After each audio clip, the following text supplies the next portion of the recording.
نبی کریم سرور دو عالم صلی اللہ علیہ وسلم نے ایک حدیث میں ارشاد فرمایا ہے کہ کل امر ذی بال لا یبدأ فیہ بسم اللہ فہو اقطع، یا بعض روایت میں فہو ابتر، جس کے معنی یہ ہے کہ ہر وہ اہم کام جو اللہ کے نام سے شروع نہ کیا جائے وہ ادھورا ہے یا ناتمام ہے۔ چنانچہ رسول کریم سرور دو عالم صلی اللہ علیہ وسلم نے ہر اہم کام کو بسم اللہ الرحمن الرحیم سے شروع کرنے کی تاکید فرمائی، یہاں تک کہ کھانا کھاتے وقت، پانی پیتے وقت، سواری پر سوار ہوتے وقت، کوئی خط یا تحریر لکھتے وقت، غرض ہر قابل ذکر مشغلے کے شروع میں آپ بسم اللہ الرحمن الرحیم پڑھا کرتے تھے۔ بظاہر تو یہ ایک مختصر سا عمل ہے جسے بعض اوقات ایک رسمی سی کارروائی سمجھ کر لوگ نظر انداز کر دیتے ہیں، لیکن حقیقت میں یہ کوئی رسم نہیں، بلکہ اس سے ایک بہت بنیادی فکر کی آبیاری مقصود ہے۔ یہ ایک ایسی اہم حقیقت کا اعتراف ہے جس کو پیش نظر رکھنے سے زندگی کے تمام مسائل کے بارے میں انسان کا پورا نقطہ نظر اور معاملات طے کرنے کے لیے اس کی پوری اپروچ ہی بدل جاتی ہے، کیونکہ یہ اس بات کا اعلان ہے کہ اس کائنات کا کوئی ذرہ اللہ تعالیٰ کے حکم اور اس کی مشیت کے بغیر حرکت نہیں کر سکتا۔ انسان کو اپنی عملی زندگی میں اسباب کے اختیار کرنے کا حکم ضرور دیا گیا ہے، لیکن نہ تو یہ اسباب خود بخود وجود میں آ گئے ہیں اور نہ ان اسباب میں بذات خود کوئی کارنامہ انجام دینے کی طاقت موجود ہے۔ ذرا سا غور کیجئے کہ جب ہم پانی پینا چاہتے ہیں تو بسا اوقات غفلت اور بے دیانی کے عالم میں پی کر فارغ ہو جاتے ہیں۔ ایک ظاہر بین انسان زیادہ سے زیادہ اتنا سوچ لیتا ہے کہ اسے پانی کہاں سے حاصل ہوا، کس کنویں سے یا دریا سے یا جھیل سے، اور انسان کی پیاس بجھانے کے لیے اللہ تعالیٰ کی قدرت کاملہ نے کائنات کی کتنی قوتیں اس کی خدمت میں لگا رکھی ہیں اور اس کے لیے کیسا عجیب و غریب نظام بنایا ہوا ہے، اس کا دھیان بہت کم لوگوں کو آتا ہے۔ لیکن نہ تو انسان یہ برداشت کر سکتا تھا کہ اس پر ہر وقت بادل چھائے رہیں اور بارش برستی رہے، اور نہ اس میں یہ طاقت تھی کہ وہ سال بھر یہ 6 مہینے کا پانی ایک ساتھ اکٹھا کر کے رکھ سکے۔ لہذا اللہ تبارک و تعالیٰ کی قدرت و حکمت نے یہ انتظام فرمایا کہ بادلوں کا یہ پانی پہاڑوں پر برسا کر اس کے منجمد ذخیرے برف کی شکل میں محفوظ فرما دی۔ پانی کا یہ دل فریب کولڈ اسٹوریج پہاڑوں کی چوٹیوں پر دلاویز نظارے تو فراہم کرتا ہی ہے، لیکن اس کا اصل کام ہماری پیاس بجھانے کا انتظام ہے۔ اسی کو قرآن کریم نے یہ ارشاد فرمایا کہ افرأیتم الماء الذی تشربون اانتم انزلتموہ من المزن ام نحن المنزلون، کہ ذرا غور تو کرو کہ وہ پانی جو تم پیتے ہو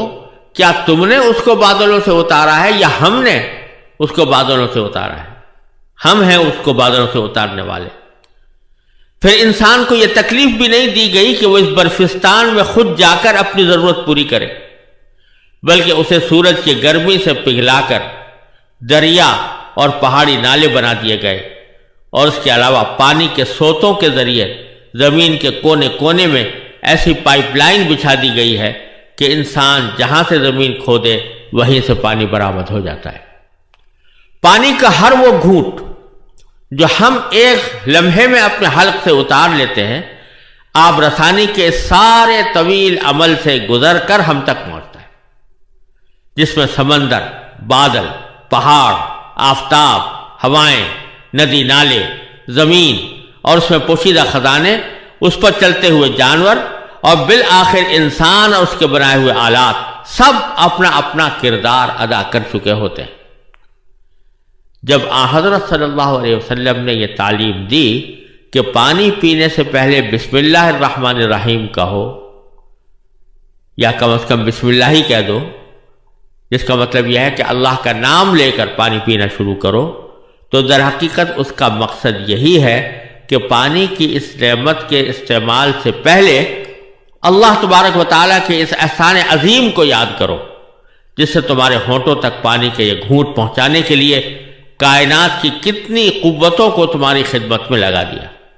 اس پانی کے حصول کے لیے تم نے چند ظاہری اسباب ضرور اپنے عمل اور اپنی محنت سے اختیار کیے، لیکن ان ظاہری اسباب کی رسائی ایک خاص حد سے آگے نہیں تھی۔ اس حد کے پیچھے اللہ تعالیٰ کی ربوبیت کا وہ محیر العقول نظام کام کر رہا ہے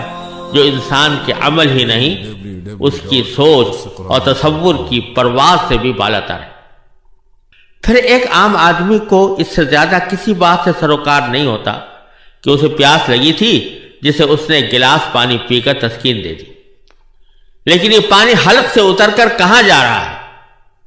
اور اس کے جسم کی کیا کیا خدمات انجام دے رہا ہے، اس کی طرف عام طور سے کسی کا دھیان بھی نہیں جاتا۔ ذرا غور سے کام لیں تو در حقیقت ہماری جسمانی مشینری کے ایک ایک پرزے کو پانی کی ضرورت تھی، جس کے بغیر یہ مشینری کام نہیں کر سکتی تھی، لیکن چونکہ عام انسان یہ بھی پتہ نہیں لگا سکتا کہ اس کے جسم میں کب پانی کی مطلوبہ مقدار کم ہو گئی ہے، اس لیے قدرت خداوندی نے اسے پیاس کی شکل میں ایک عام فہم میٹر عطا کر دیا، جو ہر عالم و جاہل، شہری اور دیہاتی، یہاں تک کہ ناسمجھ بچے کو بھی خود بخود یہ بتا دیتا ہے کہ اسے پانی کی ضرورت ہے۔ وہ اسے صرف اپنے ہونٹ اور حلق کی ضرورت سمجھتا ہے اور انہی دو چیزوں کو ترک کر کے مطمئن ہو جاتا ہے کہ پیاس بجھ گئی، لیکن در حقیقت پانی کا اصل فائدہ اس سے کہیں آگے۔ وہ صرف ہونٹ اور حلق کی ہی نہیں بلکہ پورے جسم کی مانگ تھی۔ وہ حلق سے گزر کر جسم کے ہر اس حصے کو سیراب کرتا ہے جسے اپنی زندگی برقرار رکھنے کے لیے اس کی ضرورت تھی، اور اس طرح جسم کی اندرونی پائپ لائن کے ذریعے وہ پانی سر سے لے کر پاؤں تک ضرورت کی تمام جگہوں تک پہنچایا جاتا ہے، اور پھر جتنے پانی کی جسم کو ضرورت ہوتی ہے اتنا جسم میں باقی رہتا ہے، اور باقی حصہ جسم کی دھلائی کرنے کے بعد اپنے ساتھ مضر اجزاء کو بہا کر دوبارہ جسم سے باہر نکل جاتا ہے۔ مشہور ہے کہ ہارون رشید ایک مرتبہ پانی پینے کے لیے گلاس ہاتھ میں لیے ہوئے تھے۔ وہ اس گلاس کو ہونٹوں تک لے جانے لگے تو قریب ہی بیٹھے ہوئے بہلول مجذوب نے ان سے کہا کہ امیر المومنین ذرا ایک لمحے کے لیے رک جائیے۔ ہارون رشید رک گئے تو بہلول نے کہا ذرا بتائیے کہ اگر شدید پیاس کے وقت آپ کو یہ پانی نہ ملے تو آپ اسے حاصل کرنے کے لیے کتنی دولت خرچ کر دیں گے؟ ہارون رشید نے کہا کہ ساری دولت۔ بہلول نے کہا اچھا اب پانی پی لیجئے۔ جب وہ پی کر فارغ ہوئے تو بہلول نے پھر پوچھا کہ امیر المومنین ذرا یہ بھی بتا دیجئے کہ جتنا پانی آپ دن بھر میں پیتے ہیں اگر وہ سارے کا سارا جسم کے اندر ہی رہ جائے اور باہر نہ نکل سکے تو اسے باہر نکالنے کے لیے یعنی پیشاب کرنے کے لیے آپ کتنی دولت خرچ کر دیں گے؟ ہارون نے پھر کہا کہ ساری دولت۔ اس پر بہلول نے کہا کہ آپ کی ساری دولت ایک گلاس پانی کو جسم میں داخل کرنے اور اسے باہر نکالنے کی قیمت بھی نہیں ہے۔ کہنے کو تو یہ ایک لطیفہ ہے، لیکن واقعتاً یہ ایک ایسی سامنے کی حقیقت ہے جو بدیہی ہونے کے باوجود ہماری نظروں سے اوجھل رہتی ہے۔ یہ تو ایک پانی کی مثال تھی۔ روٹی کے نوالے کو لے لیجئے جو ایک لمحے میں آپ حلق سے اتار لیتے ہیں۔ ایک ظاہر بھی نکاح صرف حد تک جاتی ہے کہ ہم نے اپنے کمائے ہوئے پیسوں سے بازار سے آٹا خریدا اور اسے روٹی تیار کر لی، لیکن بازار تک اس آٹے کو پہنچانے کے لیے کائنات کی کتنی طاقتیں سرگرم رہیں اس کی طرف عموماً نگاہ نہیں جاتی۔ انسان کا کام اتنا ہی تو تھا کہ وہ زمین میں ہل چلا کر اس میں بیج ڈال دے، لیکن کون ہے جس نے اس چھوٹے سے بیج میں ایسا پروسیسنگ پلانٹ لگایا ہوا ہے کہ اس میں سے کوپل پھوٹ نکلی؟ کون ہے جس نے مٹی کے دبیز تہوں میں اس کوپل کی پرورش کی اور اسے یہ قوت عطا کی کہ وہ اپنے منحنی جسم کی لچکدار نوک سے زمین کا پیٹ پھاڑ کر نمودار ہو اور ایک لہلہاتی ہوئی کھیتی میں تبدیل ہو جائے؟ پھر کون ہے جس نے اس پر چاند سورج کی کرنیں بکھیری، اسے لہراتی ہوئی ہواؤں کا گہوارہ فراہم کیا، اس پر بادلوں کا شامیانہ تان دیا اور اس کو جھلسنے سے بچایا، اور اس پر رحمت کا مے برسا کر اس کی نشو و نما کی رفتار تیز کر دی، یہاں تک کہ ایک ایک کھیت میں سینکڑوں خوشے اور ایک ایک خوشے میں سینکڑوں دانے وجود میں آ گئے۔ قرآن کریم اسی حقیقت کو یاد دلاتے ہوئے کہتا ہے افرأیتم ما تحرثون اانتم تزرعونہ ام نحن الزارعون، ذرا بتاؤ تو صحیح کہ جو کچھ تم زمین کو گاہ کر اس میں ڈال دیتے ہو، کیا تم اسے اگاتے ہو یا ہم ہیں اگانے والے؟